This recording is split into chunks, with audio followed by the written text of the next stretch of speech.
कैलाश पर्वत हमारे देवों के देव महादेव का स्थान है। यह स्थान हिंदुओं के लिए एक विशेष महत्व रखता है। ये वो जगह है जहाँ स्वयं भोले भंडारी निवास करते हैं। ये पर्वत सिर्फ आस्था की नज़रों से ही नहीं बल्कि वैज्ञानिक दृष्टिकोण से भी खास है। इस पर्वत पे आए दिन वैज्ञानिक रिसर्च करते ही रहते हैं। कैलाश पर्वत दुनिया की एक ऐसी मिस्ट्री है जो आज तक नहीं सुलझी और आगे भी अगर महादेव ना चाहे तो नहीं सुलझ पाएगी। दोस्तों, आपको जानकर यह हैरानी होगी कि हमारे देवों के देव महादेव की कृपा से कैलाश पे कुछ ऐसा चमत्कार देखने को मिला जिसे जानकर आप हैरान हो जाएंगे। यहाँ तक कि चीनी सरकार भी सदमे में आ गई है और शायद चीन को अब एहसास हो चुका है भगवान भोलेनाथ से टकराना उनके बस की बात नहीं है। और यही नहीं, आगे आने वाले समय में भोलेनाथ की कृपा से ऐसे चमत्कार होने वाले हैं जिसे सुन के आपकी आस्था और भी बढ़ जाएगी। पर आखिर क्या होने वाला है, आइए जानते हैं इस वीडियो में। नमस्कार दोस्तों, आप देख रहे हैं मंदिर लाइव इंडिया यूट्यूब चैनल। अगर वीडियो पसंद आए तो लाइक, शेयर और चैनल को सब्सक्राइब करके बेल आइकन को प्रेस करना मत भूलिएगा। और एक बार सच्चे दिल से कमेंट बॉक्स में ज़रूर लिखिएगा, हर हर महादेव। कैलाश पर्वत जिस पे न जाने कितने शोध हो चुके हैं और न जाने कितने लोगों ने अपनी जान भी गंवाई है, पर इसकी मिस्ट्री ऐसी है कि कभी सुलझती ही नहीं और शोध करने वाले को अपनी ओर खींचती रहती है। ये एकमात्र ऐसा पर्वत है जिसके विषय में अनेक रहस्य दुनिया में प्रचलित हैं। जैसे कि आप पर्वत के आसपास जाएंगे तो डमरू तथा ओम की ध्वनि सुनाई देगी। कैलाश पर्वत खोखला है तथा इसके अंदर नगर बसा हुआ है। यहाँ अलग अलग दिशाओं से देखने पर अलग अलग धातु का प्रतीक होता है। जैसे कि एक तरफ स्वर्ण और दूसरी तरफ चांदी, तीसरी तरफ नीलम तो चौथी तरफ स्फटिक से बना हुआ प्रतीत होता है। ऐसे तमाम रहस्य इस पर्वत से जुड़े हुए हैं। कुछ वैज्ञानिक ये भी मानते हैं कि कैलाश पर्वत मानव निर्मित है, जिसे किसी प्राचीन मानव ने बनाया है।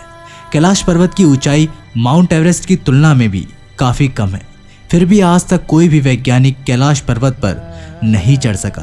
कुछ वैज्ञानिकों ने तो हेलीकॉप्टर के माध्यम से भी कैलाश पर पहुंचने की कोशिश की, परंतु उनके साथ ऐसी विचित्र घटनाएं घटी कि उन्हें लौटना पड़ा।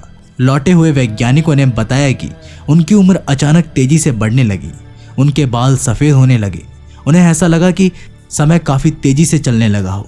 उनके आसपास उपस्थित कंपस आदि दिशा सूचक यंत्रों ने काम करना बंद कर दिया था। ये सब आपने हमारी पिछली वीडियोस में देखा ही होगा।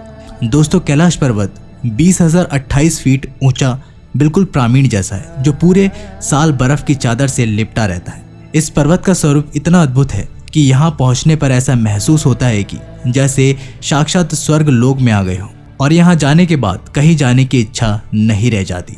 यही गंगा जी कैलाश पर्वत की चोटी पर गिरती है और भगवान भोलेनाथ उन्हें अपनी जटाओं में भरकर प्रवाहित करते हैं।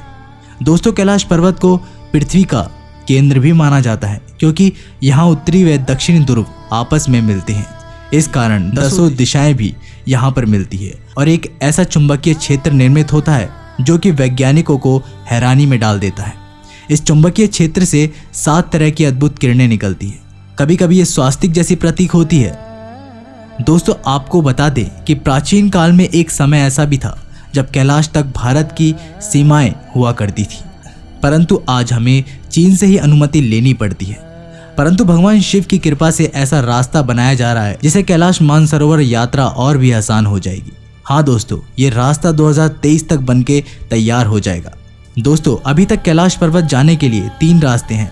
पहला लिपुलेख दर्रा जो कि उत्तराखंड से है, दूसरा नाथुलेख दर्रा जो कि सिक्किम में है और तीसरा काठमांडू नेपाल से है। दोस्तों, इन रास्तों से होकर आप कैलाश पर्वत पहुंच सकते हैं जो कि चीन के तिब्बत में स्थित है। इन तीनों रास्तों को बेहद खतरनाक माना जाता है। साथ ही इन रास्तों से कैलाश पर्वत पहुंचने में 25 से 30 दिन लगते हैं। लेकिन आपको जानकर बेहद खुशी होगी कि भारत सरकार ने एक ऐसा रास्ता खोज निकाला है जिससे कि ये सफ़र मात्र 1 हफ्ते में तय हो जाएगा। यानी कि आप मात्र 7 दिन में कैलाश मानसरोवर यात्रा कर सकेंगे। और ये नया रास्ता है उत्तराखंड के पिथौरागढ़ से। अभी तक ये रास्ता इतना खराब था कि रास्ते से जाना मुमकिन ही नहीं था। दोस्तों, मोदी कैबिनेट ने परिवहन मंत्री नितिन गडकरी के प्रयासों से उत्तराखंड के पिथौरा से कैलाश यात्रा मार्ग का निर्माण काफ़ी तेजी से हो रहा है, जिससे चीन की सरकार भी हैरान है। दोस्तों आपको बता दें कि इसके साथ ही साथ भारत की सैन्य कनेक्टिविटी भी बढ़ेगी। दोस्तों आपको बता दें कि राजमार्ग का उद्घाटन रक्षा मंत्री राजनाथ सिंह व डीडीएस विपिन सिंह रावत ने मई 2020 में किया था। सड़क परिवहन मंत्री नितिन गडकरी के देखरेख में भारत सरकार संभव मदद कर रही है। इस राजमार्ग का लगभग 85% काम पूरा हो चुका है और इस राजमार्ग का संपूर्ण काम दिसंबर 2023 तक पूरे हो जाने की संभावना है। दोस्तों आपको बता दें कि इस कार्य के पूरे हो जाने के बाद न केवल यात्रियों की सुविधा होगी बल्कि इसके साथ ही वे अपने निजी वाहनों के साथ चीन की सीमा तक पहुंच सकेंगे। दोस्तों आपको ये जानकर हैरानी होगी कि पहले जब हम कैलाश मानसरोवर यात्रा जाते थे तो 80% यात्रा चीन से होकर करनी पड़ती थी, परंतु ये मार्ग 20% चीन की सीमा से दाखिल होना होगा।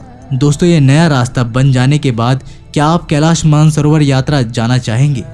अब समय आ गया है कि पड़ोसी देश ने हमारे अखंड भारत के हिस्से पर कब्जा कर रखा है, उसे वापस लेने का आपका क्या विचार है? हमें कमेंट करके ज़रूर बताइएगा।